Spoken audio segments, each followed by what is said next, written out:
crayfish really. Sagana kuan anang banana. Tato na. But the crayfish ni ipares na to babae o lalaki siya. Ano? Ito na siya. Kaya na to.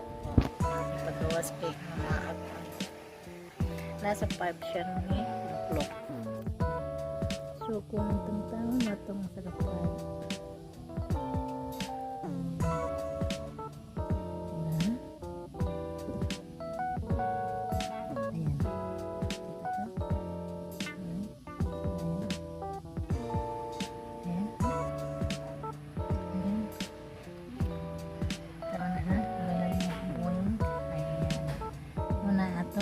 crayfish.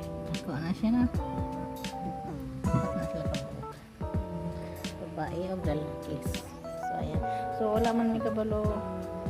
O, sige, babae lalaki. Kaya iba-iba man ang babae lalaki ng crayfish. So, ang aking gibuhat, gipares na ko, upat ka lugar siya. Then, ako na siyang gitipon sa kainan ni ref. Like this. Kini siya nga kuan, kini naano siya height 4 pair, okay?